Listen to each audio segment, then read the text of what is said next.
149 سورہ النجم 1448 صفحہ 1448 سورہ النجم آیت نمبر 33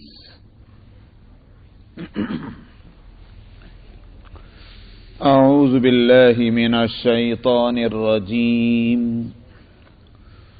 بسم اللہ الرحمن الرحیم افرأیت الذی تولی وأعطى قليلا وأكدى أعنده علم الغيب فهو يرى أعنده علم الغيب فهو يرى أم لم ينبأ بما في صحف موسى وإبراهيم الذي وفى ألا تزر وازرة وزر أخرى وأن ليس للإنسان إلا ما سعى وأن سعيه سوف يرى ثم يجزاه الجزاء الأوفى وأن إلى ربك المنتهى وأنه هو أضحك وأبكى وأنه هو أمات وأحيا وأنه خلق الزوجين الذكر والأنثى من نطفة إذا تمنى وأن عليه النشأة الأخرى وأنه هو أغنى وأقنى وأنه هو رب الشعرى وأنه أهلك عادا الأولى وثمود فما أبقى وقوم نوح من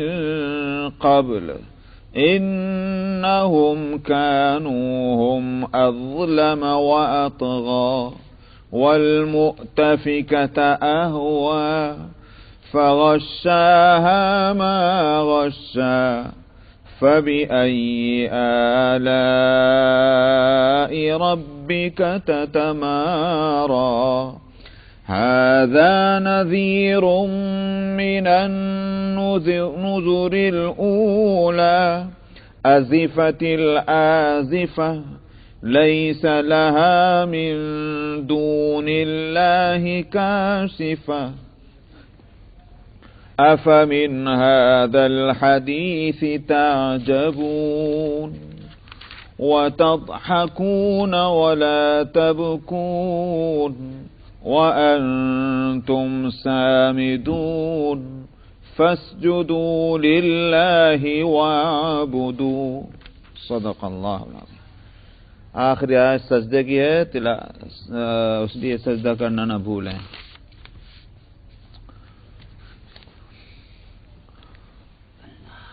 فرماتے ہیں افرأیت الذی تولی، کیا آپ نے دیکھا اس شخص کو جس نے اللہ سے منہ موڑا، وَأَعْطَى قَلِيلًا وَأَكْدَى، اور تھوڑا سا دیا اور پھر رک گیا.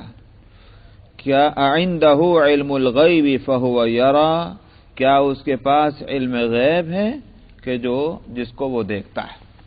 یہاں ذکر ہے ولید ابن مغیرہ ایک شخص کا، واقعہ تو ایک کا ہے لیکن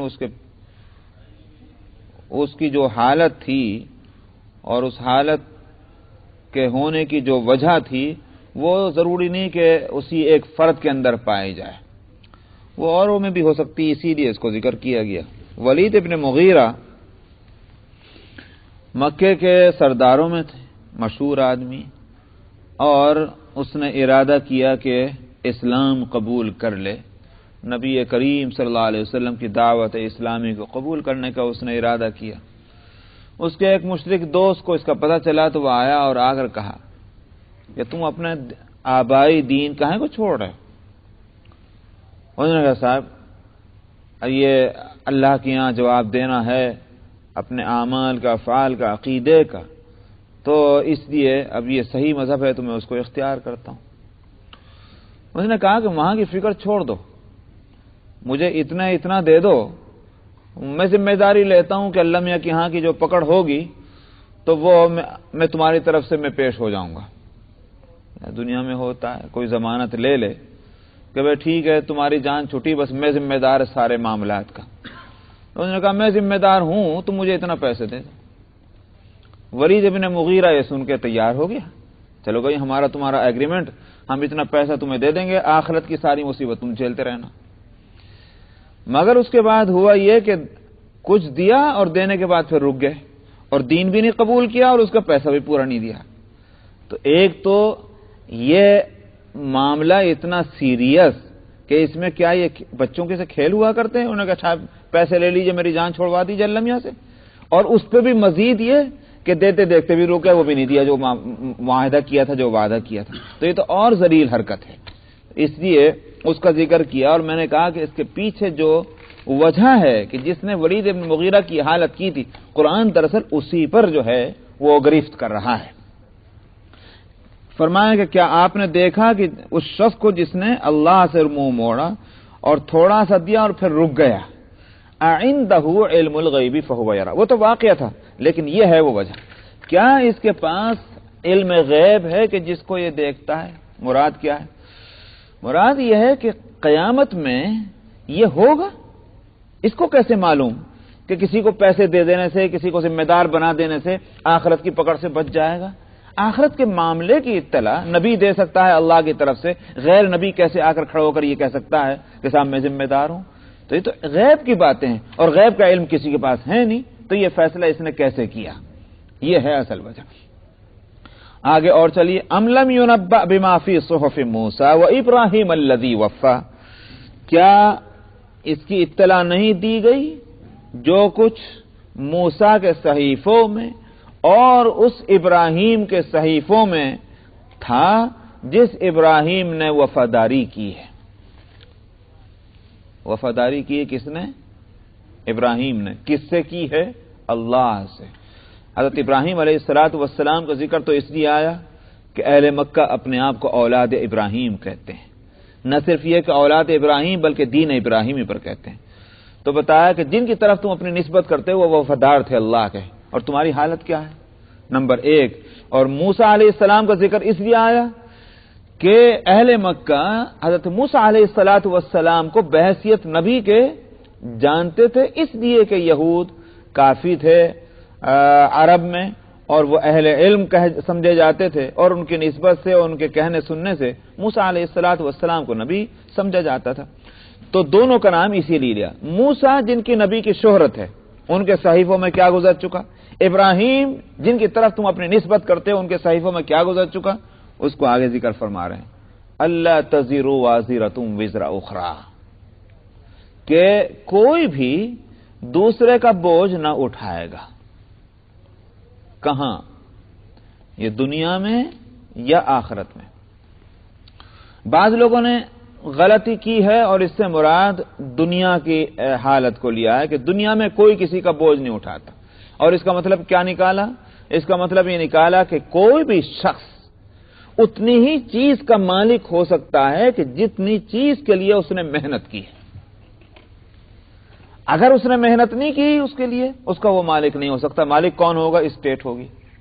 آپ سمجھ رہے ہوں میری اتنی بات کہنے سے کہ یہی فلسفہ تھا کمیونزم کا جو زیر زمین پہنچ چکا ہے ہمارے دیکھتے دیکھتے ہی، کہ ہر شخص اپنی محنت کے بقدر کا مالک ہے اور باقی گورنمنٹ اسٹیٹ مالک ہے۔ یہی تھا۔ تو دنیا کا جوڑ لگا، دنیا کے تعلق سے اس آیت کو رکھا گیا کہ اللہ ہی نے خود فرما دیا کہ کوئی کسی کا بوجھ نہیں اٹھا سکتا۔ وَلَيْسَ لِلْإِنسَانِ إِلَّا مَا سَعَى جو آگے کی آیت آ رہی ہے، انسان کے لیے بس اتنا ہی ہے جتنے کے لیے اس نے محنت کی اور کوشش کی ہے۔ یہ دونوں آیتوں کا تعلق دنیا سے، غلطی کی ان لوگوں نے۔ دوسرے کچھ لوگوں نے ایک دوسرا سرا پکڑا، اور وہ یہ کہ آخرت سے متعلق ہے، اور آخرت میں کوئی کسی کا بوجھ نہیں اٹھا سکتا، اور کوئی کسی کے لیے کسی کا عمل یا کسی کی کوئی فعل کوئی کارآمد نہیں ہو سکتا۔ ہر ایک کا عمل اس کے لیے ہے، اور نہیں کیا تو اس کے لیے، اور کیا تو اس کے لیے۔ یہ ایک دوسرا سرا ہے۔ یہ خیال ہے معتزلہ کا۔ معتزلہ وہ ایک جماعت تھی جو مسلمانوں کے اندر سے اٹھی اور اسلام کے عقیدے کے بہت سے خلاف بہت سے عقیدے اس کے اپنے تھے۔ معتزلہ ان کا یہی کہنا تھا کسی کو کوئی فائدہ نہیں پہنچا سکتا، یہاں تک کہ دعائے مغفرت بھی آپ کریں کوئی فائدہ نہیں، اس لیے کہ وہ اس کا عمل ہی نہیں، یہ عمل تو آپ کا ہے اور آپ اپنے عمل سے کسی کو فائدہ پہنچا نہیں سکتے۔ تو یہ اس سرے پر پہنچ گئے۔ کچھ لوگوں نے اس کو دنیا سے متعلق قرار دیا ان دونوں آیتوں کو، اور کچھ دوسروں نے آخرت سے متعلق قرار دیا، تو وہ اس سرے پر پہنچ گیا کہ کوئی فائدہ نہیں۔ اہل سنت والجماعت اس سلسلے میں بیچ بیچ کا راستہ ان کا ہے، اور اس لیے قرآن شریف کی آیتیں بھی سامنے ہیں اور احادیث اور روایتیں بھی سامنے ہیں۔ پہلے تو یہ کہ اس آیت کا اس جگہ پر جو ذکر ہے تو اس سے سمجھانا کیا مقصود ہے، پہلے تو ہم اس آیت کو دیکھ لیں، اس کے بعد جو اور مسائل نکل سکتے ہیں اس کو بعد میں دیکھیں گے۔ اس آیت کو یہاں لایا گیا، مراد اس سے یہ ہے کہ ولید ابن مغیرہ یا اس جیسے قماش کے لوگ اگر یہ سمجھ بیٹھیں ٹھیک ہے اگر ہم نے محنت نہیں کی تو نہیں کی، اگر ہمارا عقیدہ خراب ہے تو ہوا کرے، اگر ہمارے عمل خراب ہے تو ہوا کرے، کوئی بات نہیں، فلاں سے ہمارا معاملہ ہو چکا وہ ہم کو بخشوا دے گا۔ فرمایا گیا کہ ہرگز نہیں، اس طرح نہیں ہو سکتا۔ اللہ تعالیٰ نے ایک نظام بنایا ہے، اگر ایک شخص کھا کر کے اپنا کھائے ہوئے سے دوسرے کو فائدہ نہیں پہنچا سکتا، اس لیے کہ یہی اللہ کا نظام ہے۔ ماں کا کھایا ہوا بیٹے کو فائدہ نہیں پہنچا سکتا، جو کہ بشرطے کہ وہ پیٹ میں نہیں، پیٹ سے باہر آ چکا، اس کا جزو بدن نہیں۔ جب بدن دونوں کا الگ ہو گیا تو ماں جو اس سے زیادہ قریب ہے، جس کے بدن سے وہ نکل کر آیا ہے، اگر اس کا کھایا ہوا بیٹے کو فائدہ نہیں پہنچا سکتا یا بیٹی کو، اس کے اولاد کو، تو اور کون فائدہ پہنچائے گا؟ یہ اللہ کا نظام یہی ہے، جو کھائے اسی کو فائدہ پہنچے، جو نہ کھائے اس کو نقصان ہوگا نہ کھانے کا۔ یہی اعمال کا حال ہے، جو عمل کرے گا اس کو فائدہ ہوگا، عمل کرے کوئی اور دوسرا جو ہے وہ بے عملی کے باوجود اس کے عمل کا فائدہ اس کو ہو جائے یا نہیں ہوگا، یہی مراد ہے اس آیت سے۔ اب رہ گئی یہ کہ جہاں تک ایصال ثواب کا تعلق ہے وہ بالکل الگ چیز ہے۔ جہاں تک ایصال ثواب کا مسئلہ ہے، پہلے تو یوں سمجھ لیجئے کہ اس کی حقیقت ہے کیا جب ہم لفظ ایصال ثواب بولتے ہیں۔ دیکھیے، ایک تو ہے انسان کا اپنا عمل، مثلا ایک شخص نے اللہ کی عظمت اور محبت کو دل میں جگہ دے کر، اپنے آرام کو قربان کر کے، اپنے خواہشات کو تج کر، اور وہ آیا وقت پر مسجد میں اور نماز پڑھی اس نے۔ یہ جو دل کے اندر یہ جذبہ تھا، جس نے اس کو اس عمل پر تیار کیا، اور ہزار قسم کے جو ناموافق چیزیں تھیں ان سب کو اس نے دھکیلا اپنے پاس اور آیا نیک عمل کرنے کے واسطے۔ ایک ہے نماز کا پڑھ لینا، اور ایک ہے وہ یہ سارا جو اس کا جذبہ جو اس کو یہ سب کام کرا رہا ہے۔ جہاں تک اس کا تعلق ہے، اس کی جو جزا ملے گی وہ کسی کو نہیں، کسی کے حوالے نہیں کی جا سکتی، وہ اس کا اپنا فعل ہے، اس کا یہ اپنا حال ہے، اس کی جزا اسی کو ملنی ہے۔ اس کے برعکس مثلا سزا والی بات لے لیجئے، ایک شخص چوری کرنا چاہتا ہے، وہ چوری کرنے گیا، یا زنا کرنا چاہتا ہے، زنا کرنے گیا۔ اب ظاہر ہے کہ اس کے دل میں ایک جذبہ پیدا ہوا گناہ کا، اللہ کی خوف اور اللہ کا ڈر جو دل میں ہونا چاہیے تھا اس کو نکالا اس نے اپنے دل سے، اور گناہ کی رغبت پیدا کر کے وہ چلا گناہ کرنے کے واسطے۔ یہ بھی ایک عمل ہے مستقل، اور اس کے بعد اس نے زنا کر لیا، یہ ایک عمل ہے مستقل۔ سمجھ میں آئی نہیں بات؟ یہ میں اور اس کو سمجھا دوں، اسی واسطے حدیث میں آتا ہے کہ اگر کوئی شخص نیکی کا ارادہ کرے اور نیکی نہ کرے تو اس کے اعمال نامے میں ایک نیکی لکھ دی جاتی ہے، اور اگر نیکی اس نے کر لی جس کا ارادہ کیا تھا تو وہ 10 لکھ دی جاتی ہیں۔ تو معلوم ہوا کہ ارادہ کرنا اور ارادے سے لے کر عمل تک پہنچا دینا اپنے آپ کو یہ ایک مستقل عمل ہے۔ تو اور جہاں تک اس کے مقابلے میں اگر برائی کا ارادہ کرے تو انصاف کا تقاضا تو یہ تھا کہ وہاں ایک برائی لکھی جانی چاہیے تھی، اور جب برائی کر لے تو 10 برائیاں لکھی جانی چاہیے تھی، مگر اللہ تعالیٰ کی یہاں اس معاملے میں عدل سے بڑھ کر فضل ہے، اور فضل کیا فرمایا گیا؟ وہ یہ کہ برائی کا ارادہ کرے تو نہیں لکھی جاتی، برائی کر لے تو پھر ایک برائی لکھ دی جاتی ہے۔ ظاہر ہے کہ یہ فضل ہے عدل سے اوپر۔ تو بہرحال یہ کہ یہ جو پروسیس ہے کہ انسان ارادہ کرے اور اس ارادے کو پورا کرنے تک کے جو مراحل ہیں، یہ ایک مستقل ایک سورہ ہے، اس کی جزا ملنی ہے اللہ کے یہاں۔ تو یہ تو کسی کو بھی منتقل نہیں کی جا سکتی۔ ایک ہے وہ عمل کر لینا، اس عمل کے کر لینے کے اوپر جو ثواب ہو سکتا ہے یا جو بھی ہے وہ البتہ، یا اس کا نام، اس کو کہیے میں لفظ استعمال کروں اجرت، اس کی اجرت، اس کام کے کر لینے کی جو اجرت ہوگی وہ بے شک اس کے لیے دعا کی جا سکتی ہے، کہا جا سکتا ہے یا فلاں کو دے دیا جائے۔ مزید تفصیل تک پہنچنے سے پہلے ایک مثال پہلے میں دے دوں۔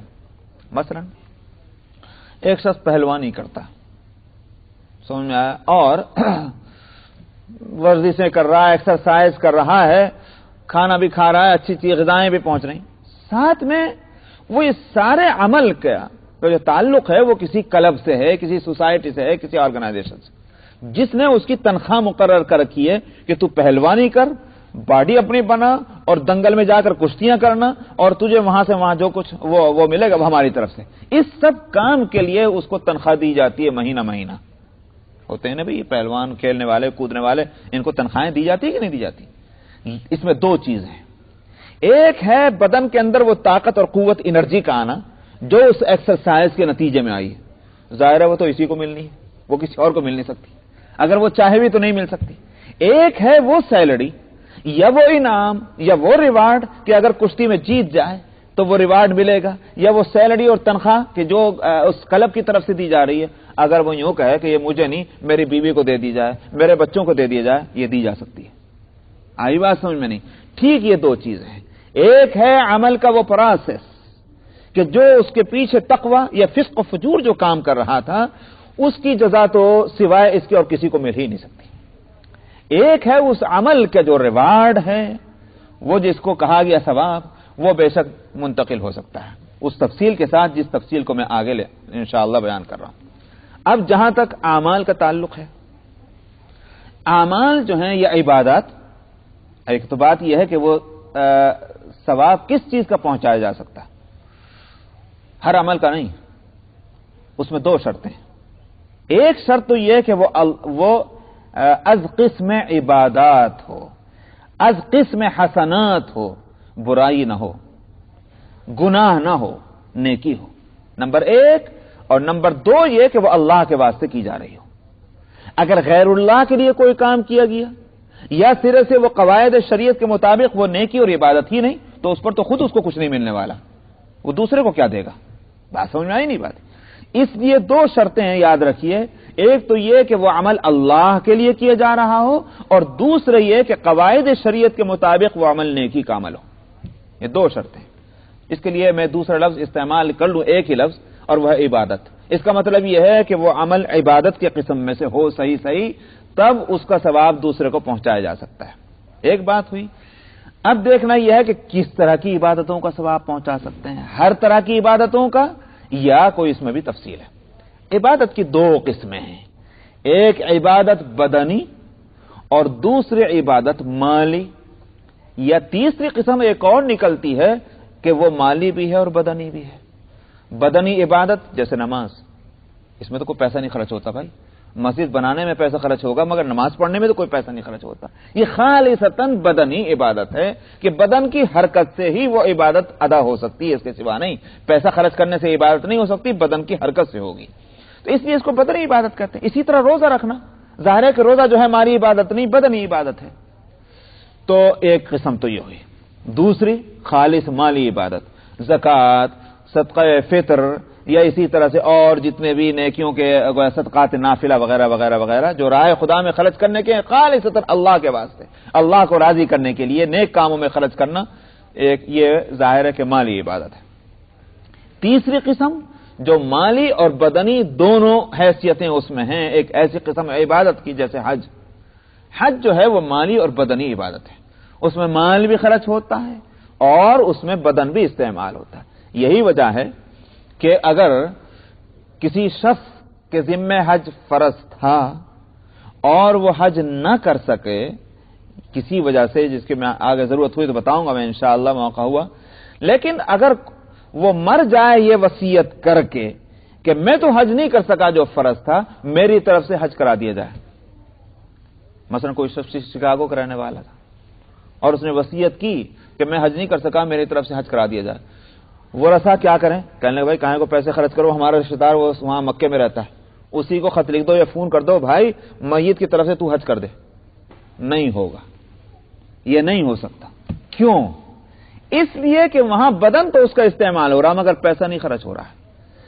یہ شکاگو والے انسان کی طرف سے حج کرنے کے لیے اتنا پیسہ خرچ ہو جانا چاہیے جتنا وہ اگر جاتا تو خرچ ہوتا. فضولیات نہیں، فضولیات نہیں. انہوں نے کہا صاحب گھڑیاں بھی خریدنی ہے اور ٹیپ ریکارڈر بھی خریدنے ہیں، وہ خریدنے وہ نہیں، اس کا حج سے کوئی تعلق نہیں. تماشا یہ ہے کہ لوگ اس کو بھی حج کے مصارف میں شمار کرتے ہیں.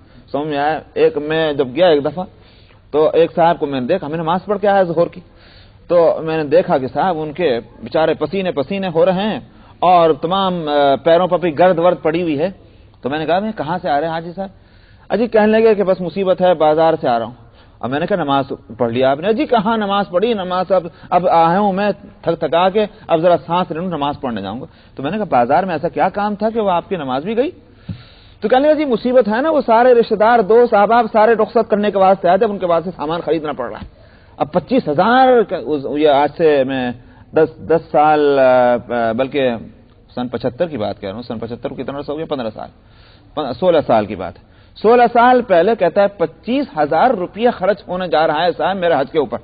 حج کے اوپر تمہارا 25,000، ہمارا تو 3,000 میں ہو رہا ہے، آپ کا 25,000 کہاں سے؟ کہنے لگے صاحب اتنے تو مجھے ٹیپ ریکارڈر خریدنے پڑے اور اتنی مجھے گھڑیاں خریدنی پڑی ہیں، اس لیے کہ جب میں چلا تھا تو لوگوں نے ہدیے دیے تھے، اب مجھے لے جا کے دینا پڑے گا. تو یہ حج کا خرچ ہے کہ نہیں؟ بھائی ٹھیک ہے، آپ جو کہہ رہے ہیں ٹھیک ہی کہہ رہے ہیں. تو میں نے اس لیے کہا کہ جہاں تک اس طرح کے فضولیات کا تعلق ہے اس کی نہیں بات ہو رہی. بات یہ ہو رہی ہے کہ ایک شخص جو شکاگو کا رہنے والا ہے، اس کا حج، اس کے حج کے اوپر، ٹکٹ کے اوپر، ضروری طور پر کھانے اور پینے کے اوپر جو زندگی کے واسطے ضرورت ہے وہ خرچ جو ہوگا وہ ضروری خرچ ہے. یہ اگر کسی کے پاس نہیں تو حج بھی فرض نہیں ہے. اور کیا نام ہے، اگر حج بدل ہوگا تو اتنا. تو اس لیے میں نے کہا کہ بہرحال یہ مالی اور بدنی عبادت ہے. 3 قسمیں ہو گئی.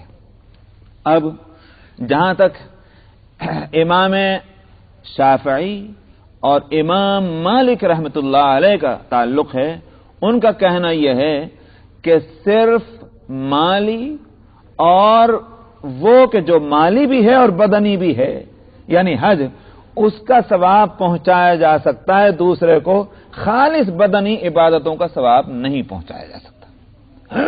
یہ ہے امام شافعی امام مالک کا کہنا. کیوں؟ ان کی دلیل ہے یہی آیت ہے. کہتے ہیں یہ تو بالکل واضح بات ہے، عمل جو ہے جس نے کیا اس کے واسطے، اس کا ثواب دوسرے کو کیسے پہنچے گا؟ ارے بھائی تو پھر اس کو کیوں کہہ رہے ہو؟ یہ بھی تو عمل ہے. وہ کہتے ہیں اس لیے کہ حدیث سے یہ بات ثابت ہے. نبی کریم صلی اللہ علیہ وسلم کے اقوال سے، اعمال سے چونکہ یہ چیز ثابت ہو گئی ہے، لہذا ہم اسی حد تک جو ہے اس کو رکھتے ہیں. فقہ کا ایک اصول ہے، اس اصول کو میں بتلا دوں کیونکہ وہ کارآمد ہوگا. ہم لوگ بعض دفعہ مجتہد بن کر اجتہاد کرنا شروع کر دیتے ہیں، اس لیے میں بتا رہا ہوں. فقہ کا اصول یہ ہے کہ جو قاعدہ کلیہ ہو، یعنی قاعدہ کلیہ کا مطلب سمجھتے ہیں کہ مطلب اصول اور ایک پرنسپل شریعت کا ہو اور اس سے مسائل عام نکل رہے ہوں. اگر کوئی مسئلہ شریعت کے اندر ایسا آ جائے کہ جو اس اصول سے، جو مسلمہ اصول ہے، اس سے ٹکرا رہا ہو، اس کے خلاف ہو مگر ثابت ہے، کہا جائے گا یہ ایگزمپشن ہے، استثناء جس کو کہتے ہیں. اور ایگزمپشن کے لیے اصول یہ ہے ایز اٹ از رکھیں گے اس کو اسی حد تک، اس پر قیاس کر کے اور ایگزمپشن اپنی طرف سے ایجاد نہ کر لیں گے. سمجھ میں آئے گی نہیں بات؟ یہ ایک قاعدہ ہے شریعت کا. تو بہرحال یہ کہ حدیث میں کیا ہے اس تعلق سے؟ حدیث میں ہے کہ ایک شخص حاضر ہوا اور اس نے عرض کیا، یہ بخاری مسلم اور مسند احمد کی روایت ہے، عرض کیا یا رسول اللہ، میرے باپ کو حج کی فرضیت کی اطلاع، یعنی شریعت میں حج فرض کیا گیا ہے، اس کی اطلاع اس حالت میں پہنچی کہ جب وہ حج کرنے کی پوزیشن میں نہیں تھا، یعنی بہت کمزور تھا، بہت ہی ضعیف ہو چکا تھا، یہاں تک کہ اس کا انتقال ہو گیا. آپ کو معلوم ہے کہ یہ حج کی فرضیت ہوئی ہے سن 9 کے اندر، بلکہ سن 8 میں فتح مکہ کے بعد، سن 9 میں پہلا حج ہوا ہے، اس کے بعد سن 10 میں نبی کریم صلی اللہ علیہ وسلم نے حج فرمایا، تو سن 8 میں حج فرض ہوا. تو حج کی فرضیت کی اطلاع اس کو ملی ہے کب؟ جبکہ وہ حج کرنے کے قابل نہیں تھا اور اس کا انتقال ہو گیا. کیا میں کر لوں اس کی طرف سے حج؟ آپ نے فرمایا کہ تیرے باپ کے ذمہ قرضہ ہوتا تو ادا کرتا کہ نہیں کرتا؟ یا رسول اللہ میں ادا کر لیتا. اگر ادا کرتا تو ادا ہو جاتا؟ ہاں ادا ہو جاتا. فرمایا یہ بھی ایک قرض ہے، ادا کر. تو یہ ایک حدیث واضح ہے اس تعلق سے کہ حج جو ہے وہ کسی کی طرف سے کیا جا سکتا ہے. ایک دوسری ایک یہ تو قول ہوا نبی کریم صلی اللہ علیہ وسلم. دوسرا خود عمل ہے ایک نبی کریم صلی اللہ علیہ وسلم کا. حضرت عائشہ رضی اللہ عنہا کی روایت ہے، آپ نے دو لیم تو نہیں کہتے اسے، دمبے کو کیا کہتے ہیں جی؟ دمبا. ایک تو ہوتا ہے مینڈا، اسے لیم کہتے ہیں. شپ. ہاں آپ نے جو ہے دو شپ خریدے اور ایک تو اپنے اور اپنے گھر والوں کی طرف سے اس کی قربانی کی اور ایک امت کی طرف سے کی. تو یہ معلوم ہوا کہ دوسرے کے لیے بھی کوئی عمل کیا جا سکتا ہے. تو یہ بھی، مگر مسئلہ جو ہے وہ یہ قربانی کی ہو یہ بھی مالی عبادت، وہ حج کیا ہو وہ بھی مالی عبادت. اسی لیے امام شافعی اور امام مالک رحمۃ اللہ علیہما کا کہنا یہی ہے، ان کا مسلک یہ ہے کہ مالی عبادتیں دوسرے کی طرف سے ہو سکتی ہیں نیابتاً، یا اس کا ثواب پہنچایا جا سکتا ہے، بدنی عبادت نہیں، کیونکہ بدنی عبادت میں وہ اصول کام دے گا کہ جس کا عمل ہے اسی کو فائدہ، دوسرے کو نہیں. امام ابو حنیفہ رحمۃ اللہ علیہ کا کہنا یہ ہر طرح کے نیک عمل کا ثواب دوسرے کو پہنچایا جا سکتا ہے. ان کی دلیل جہاں تک مالیات کا تعلق ہے، مالی عبادتوں کا، وہ تو یہ روایتیں ہیں. جہاں تک بدنی عبادت کا تعلق ہے، اس سلسلے میں ایک روایت ہے دار قطنی کی، اور دار قطنی کی روایت میں یہ آتا ہے کہ نبی کریم صلی اللہ علیہ وسلم نے فرمایا کہ جس نے روزہ نہ رکھا ہو، جس نے نماز نہ پڑھی ہو، اس کی طرف سے اس کا ولی جو ہے وہ روزہ رکھ لے، نماز پڑھ لے. یہ ایک روایت آتی ہے. سمجھ میں آیا؟ تو اس لیے حنفیہ کہتے ہیں کہ دوسرے کو کسی بھی عمل کا ثواب پہنچایا جا سکتا ہے. مگر ایک بات میں بتلا دوں، اور یہ سب کے نزدیک مسلم ہے، اور وہ یہ فرض جو ہے وہ کسی کی طرف سے نہیں ادا ہو سکتا ہے. یہ صرف نوافل کی بات ہے. یعنی نوافل آپ ادا کر کے وہ آپ کہہ سکتے ہیں کہ اللہ اس کا ثواب فنا کو پہنچا دیجئے. لیکن اگر کسی نے فرض نہیں پڑھے تھے نماز کے اور آپ کہیں کہ اللہ میاں میں پڑھ دیتا ہوں اس کی طرف سے فرض، یہ نہیں ہوگا. یا کوئی شخص کہے کہ بھائی مجھ سے نہیں پڑھے جا رہے فرض، تم پڑھ دو میری طرف سے، یہ بھی نہیں ہو سکتا. تو نوافل جو ہیں وہ کیے جا سکتے ہیں. ہاں بے شک اگر کوئی شخص نے روزے نہیں رکھے، کسی شخص نے نمازیں نہیں پڑھی، کسی شخص نے حج نہیں کیا، اور وہ کہہ دے کہ شریعت کے قاعدے کے مطابق میرے مال میں سے نمازوں کا فدیہ اتنا ادا کر دیا جائے، روزوں کا فدیہ اتنا ادا کر دیا جائے، حج، تو بے شک وہ اسی کی طرف سے وہ عمل سمجھا جائے گا. امید یہ کہ اللہ تعالیٰ اس کو قبول فرما لیں گے اور اس کے جان خلاصی ہو جائے گی. تو بہرحال اللہ تزر وازرۃ وزر اخرى. مگر اس سلسلے میں ایک بات یہ بھی بتلا دوں، میں جب یہ کہتا ہوں کہ ایصال ثواب ہو سکتا، میں نے نہیں بلکہ یہ مفسرین کی جو بتائی ہوئی دو شرطیں ہیں وہ میں نے اس کو ذہن میں رکھیے گا. دو شرطیں کیا تھیں؟ ایک تو یہ کہ وہ خالصتاً اللہ کے لیے عمل ہو، قربانی ہو، صدقہ ہو، کھانا کھلانا ہو، کپڑے پہنانے ہو، یا کوئی قرآن شریف کی تلاوت ہو رہی ہو، جو کچھ بھی ہو رہا ہو، خالصتاً اللہ کے لیے ہو. نمبر ایک. نمبر دو یہ کہ قواعد شریعت کے مطابق وہ نیکی ہو. اس لیے اگر کوئی عمل ایسا کیا گیا جس کی کوئی اصل شریعت میں نہیں ملتی، بلکہ فقہاء جو ہیں اور علماء وہ اس کو خلاف شریعت یا بدعت قرار دیتے ہیں، وہ سرے سے نیکی ہی نہیں. اس طریقے کو اختیار کرنا تو اس سے تو نہ کرنا اس کا ضروری ہے، نہ یہ کہ کیا جائے اور سمجھا جائے کہ اس کا ثواب فنا کو پہنچ جائے گا. تو اس لیے اس کی رعایت ہونی چاہیے. مزید تفصیلات کے لیے یہ ہے کہ بھائی جس کو ضرورت ہو وہ پوچھا کرے. فرمایا کہ اللہ تزر وازرۃ وزر اخرى. تو یہ بات جو ہے یہ پچھلے صحیفوں میں گزر چکی ہے. اس کا مطلب یہ ہوا کہ صرف یہ نبی کریم صلی اللہ علیہ وسلم کے لائے ہوئے شریعت ہی کا قانون نہیں ہے، بلکہ یہ پہلے سے چلا آ رہا ہے. اللہ تزر وازرۃ وزر اخرى، کوئی کسی دوسرے کا بوجھ نہ اٹھائے گا، اور انسان کے لیے بس وہی ہے جس کی اس نے محنت کی اور سعی کی. وَأَنَّ سَعْيَهُ سَوْفَ يُرَى. اور ہر شخص کی محنت جو ہے وہ ایسے نہیں کہ وہ ایک ریت کا ایک تودا ہے، ہوائیں آئیں اس کو مٹا چلی جائیں.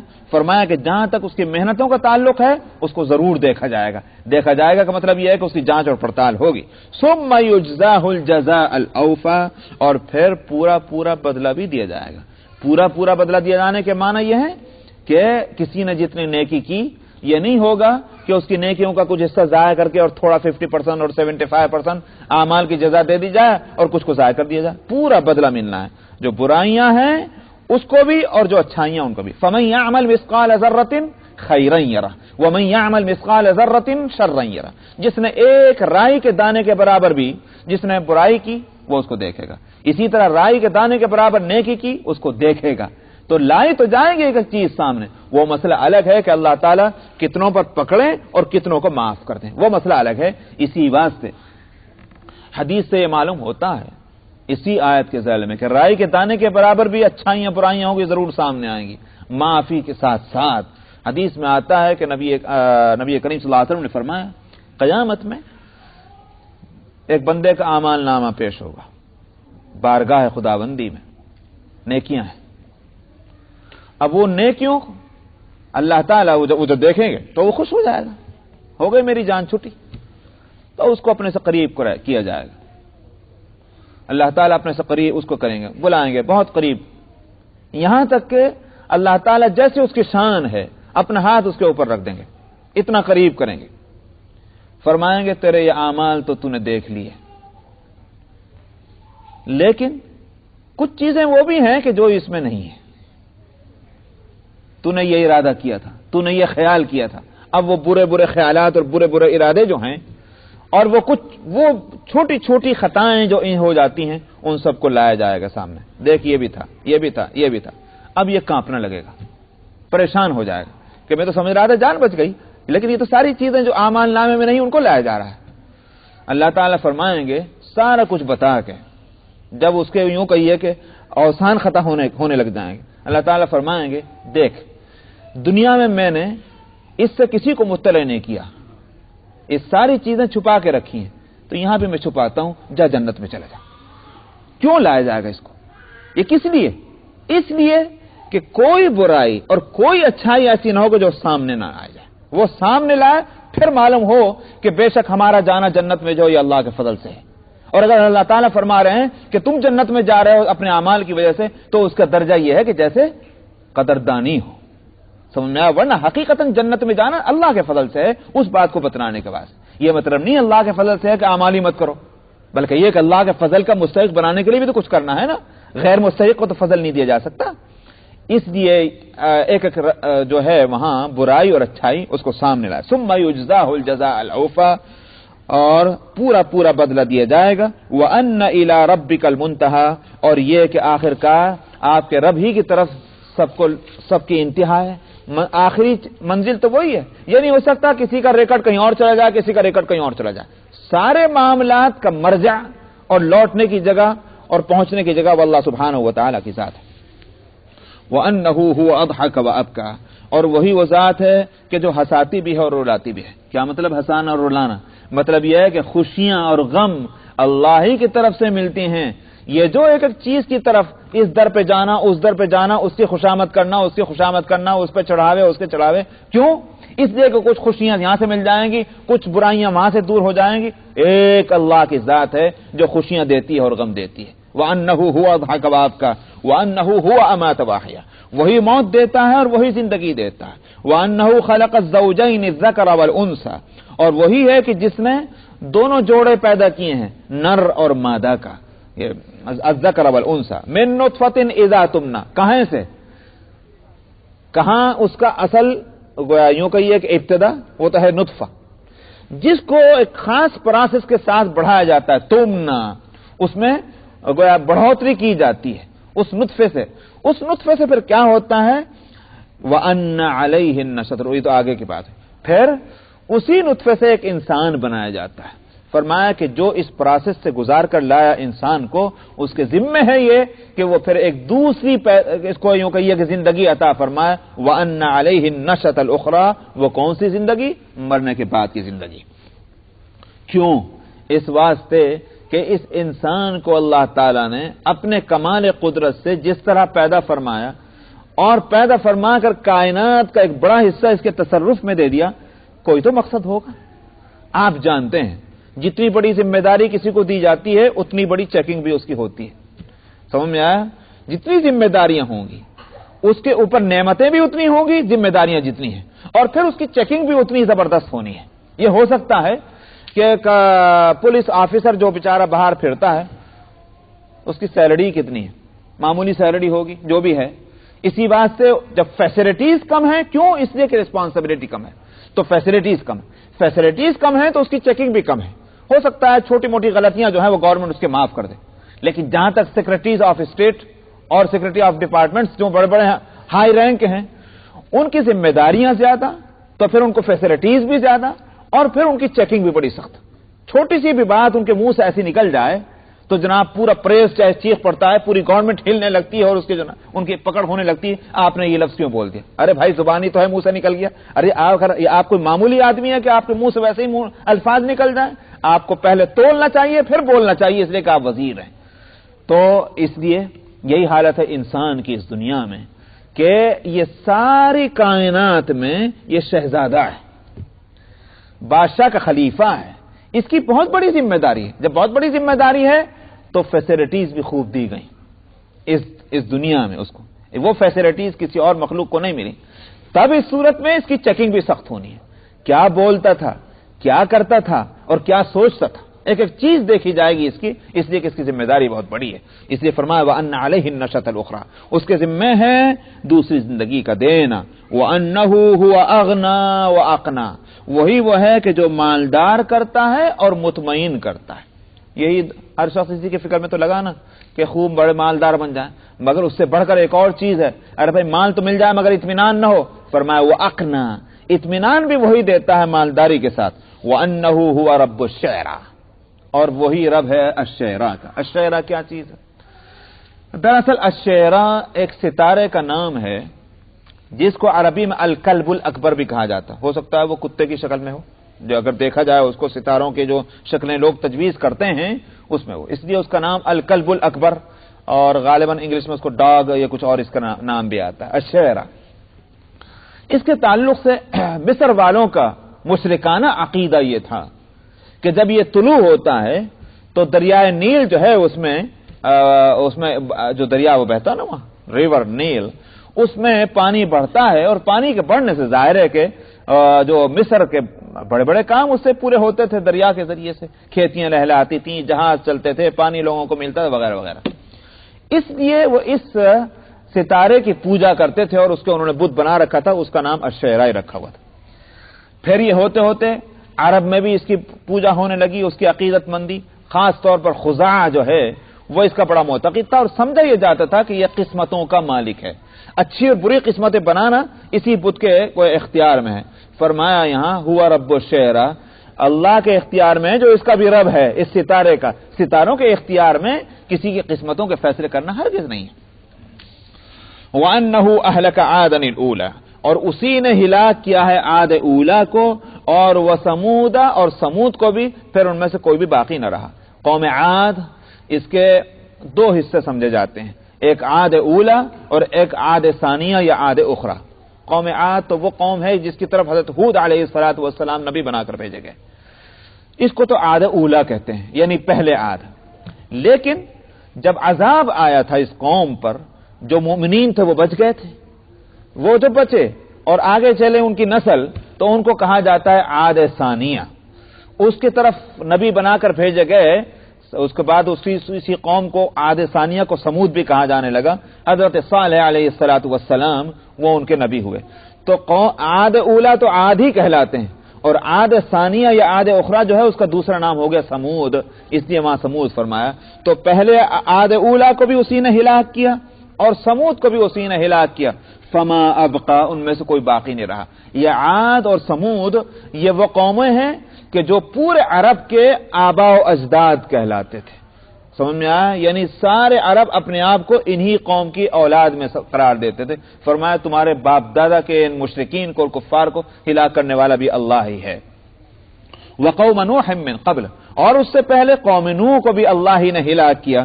انہم کانوا هم اظلم واطغى, اس لیے کہ وہ تھے کہ جنہوں نے بہت ظلم کیا اور بڑی سرکشیاں کی. ظلم اور طغیان یہ ظاہر ہے کہ یہ اللہ کی نافرمانی اور اللہ کو ناپسندیدہ اعمال ہے. صرف ظلم ہی نہیں کیا, صرف نافرمانی نہیں کی, بہت ظلم اور بہت نافرمانی. اظلم سپر فارم ہے مبالغہ کا صیغہ. والمؤتفکۃ اہوا اور اسی طرح سے وہ اوندھی ہوئی بستیاں جو ہیں ان کے اوپر بھی اللہ کی طرف سے عذاب آیا. مراد اس سے کون ہے؟ اوندھی ہوئی بستیاں مراد اس سے ہے قوم لوط. قوم لوط بھی اور اسی طرح سے قوم شعیب کے لیے بھی لفظ آتا ہے کیونکہ دونوں کی بستیوں کو اس طرح سے تباہ برباد کیا گیا کہ شعیب علیہ السلام کی قوم پر تو آگ کے انگارے برسا دیے گئے اور لوط علیہ السلام کی قوم کی بستیوں کو زمین سے اوپر اٹھایا گیا. جبریل علیہ السلام نے خود تنہا نے یہ کام کیا تھا. خود جبریل نے فرمایا کہ میں نے یہ کیا تھا کہ وہ پوری بستیوں کو 2 بستیوں کو زمین سے اٹھایا, فضا میں لے گیا اور ان کو پلٹ دیا, پٹخ دیا. تو یہ ہیں اوندھی ہوئی بستیاں, ان کو بھی اللہ نے عذاب دیا تھا. فغشاها ما غشا, سو ڈھانپ لیا اس اوندھی بستی کو جس چیز نے ڈھانپا. مراد اس سے ہے کہ بتانے کی بات نہیں کتنا زبردست عذاب تھا اللہ کا. فبأي آلاء ربك تتمارى, فرمایا کہ اللہ کی کن کن نعمتوں میں تم شک کرو گے. شک کے مطلب یا جھگڑا کرو گے. تتمارا کے دونوں معنی آتے ہیں, شک کرنا بھی اور جھگڑے کرنا بھی. دونوں کی حقیقت کیا ہے؟ مراد یہ ہے کہ یہی تو ہوا کرتا تھا کہ فلانی نعمت جو ہے فلاں کی طرف سے, فلانے پہ چڑھاوا چڑھا دو تو بیٹا ملے گا, فلانے پہ چڑھاوا چڑھاؤ تو ہمارا سفر خیریت سے ہو جائے گا. یہ نعمتیں تو اللہ کی طرف سے ملنے والی ہیں, یہی تو نبی کہتے ہیں, مگر لوگ اس کو نہیں مانتے. فرمایا کن کن نعمتوں کی تم شک کرو گے, یہ ساری نعمتیں تو اللہ کی طرف سے آئیں. ھذا نذیر من النذر الاولى, فرمایا کہ یہ ڈرانا ہے پہلے جتنے ڈراوے آ چکے ہیں ان میں سے ایک. ھذا سے اشارہ کس کی طرف ہے؟ یہ تو نبی کی طرف یا قرآن کی طرف, اللہ کی طرف سے کتاب آئی. فرمایا کوئی نئی چیز نہیں ہے, جو پہلے سے ایک سلسلہ چلا آ رہا ہے اللہ کی طرف سے ڈرانے کا, انہی سلسلے کی ایک کڑی جو ہے یہ قرآن, یہ پیغمبر ہیں. ازفت الازفہ, وہ قریب آ گئی ہے آنے والی. مراد کیا ہے؟ قیامت. کوئی دور نہ سمجھو, ہمارے اپنے اعتبار سے کہ ہم دنیا کے ایک نظام کو جس طرح لے کر چل رہے ہیں اس کے لحاظ سے دیکھا جائے تو قیامت قریب آ چکی. اس سے مطلب کیا ہے؟ یہ نہیں کہ کل کو آ رہی. کوئی شخص کہنے لگے اس وقت قرآن اترا تھا 14 صدیاں گزر چکی ہیں. مراد یہ ہے کہ اللہ نے جو زمانوں کی تقسیم کی ہے اس کے لحاظ سے بس اب وہ بہت قریب ہے. نبی کریم صلی اللہ علیہ وسلم نے فرمایا تھا انا والساعہ کہاتین, اس طرح انگلی ایک کے پیچھے ایک کر کے یوں فرمایا کہ میں اور قیامت اس طرح سے ہیں. مراد کیا ہے؟ یعنی اب میں آ چکا ہوں, میرے پیچھے اب قیامت کوئی آنا ہے, لگی ہوئی ہے پیچھے. اب میرے اور قیامت کے بیچ میں کوئی نبی آنے والا نہیں. اس سے پہلے تو یہ ہو سکتا تھا موسیٰ علیہ السلام جب تشریف لائے تو کہا جا سکتا تھا ابھی قیامت دور ہے اس لیے کبھی تو اور نبیوں کو آنا ہے. لیکن جب آخری نبی آ چکے ہیں اس لحاظ سے اب کیا کہا جائے گا؟ اب تو قیامت ہی آنی ہے, جب بھی آؤ مگر اب قیامت ہی آنی ہے. وہی ازفت الازفہ, قریب آ گئی ہے آنے والی. لیس لہا من دون اللہ کاشفہ, اللہ کے علاوہ یا یوں کہیے کہ اللہ کو چھوڑ کر کوئی بھی اس کو ہٹانے والے نہیں. یعنی یہ قدرت ہے تو اللہ کو, اور اللہ کا فیصلہ یہ ہے کہ قیامت آنی ہے. کس کی مجال ہے کہ اللہ کے لائے ہوئے قیامت کو جو ہے پیچھے ہٹا دے؟ کوئی نہیں ہے اللہ کے علاوہ اس کو ہٹانے والا.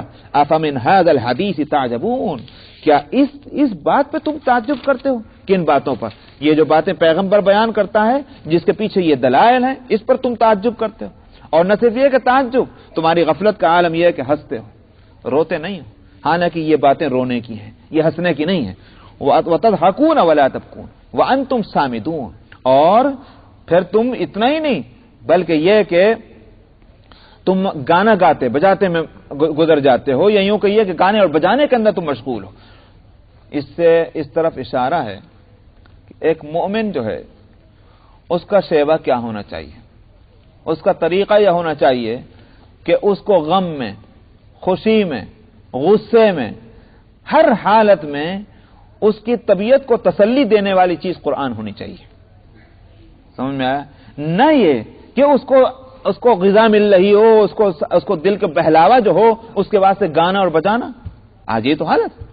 اسی لیے نبی کریم صلی اللہ علیہ وسلم نے فرمایا تھا لیس منا من لم یتغن بالقرآن, ہم میں سے وہ نہیں ہے جو قرآن کے ساتھ جو ہے وہ غنا نہ کرے. غنا کا مطلب بعض لوگوں نے یہ لیا ہے کہ اگر خوش آوازی کسی کو چاہیے کہ جس سے دل بہلائے, اس کے لیے بھی قرآن ہی موجود ہے. قرآن کو اچھی آواز کے ساتھ پڑھو یا سنو, اس سے دل کو اطمینان ہونا چاہیے. کہاں کو تم دوسرا گانا سننے کے جاتے ہو قرآن چھوڑ کر کے؟ قرآن میں تو ظاہری اور باطنی ہر طرح کے کمالات موجود ہیں, اسی سے وہ تم کو شغف ہونا چاہیے. مگر معاملہ کیا ہے کہ قرآن پہ تو ہنستے ہو, روتے نہیں. حالانکہ یہ قرآن رونے کی چیز تھی. اور گانے بجانے کے اندر اپنا وقت ضائع کرتے ہو. ایک معنی تو سامدون کے یہ ہیں اور دوسرے معنی یہ ہیں کہ منہ اٹھا کر اکڑ کر چلے جاتے ہو. چنانچہ نبی کریم صلی اللہ علیہ وسلم کی مجلس کے سامنے سے جب یہ مشرکین گزرا کرتے تھے منہ پھلا کر اکڑ کر کے غصے میں کہ کچھ کام تو بنتا نہیں اپنا, کچھ ان پر بس نہیں چلتا, تو غصے میں نکل جاتے تھے. فرمایا کہ یہ مناسب نہیں ہے اس طرح. فاسجدوا للہ واعبدوا, تمہارے لیے ہونا یہ چاہیے کہ اللہ کے لیے سجدہ کرو اور اسی کی عبادت کرو.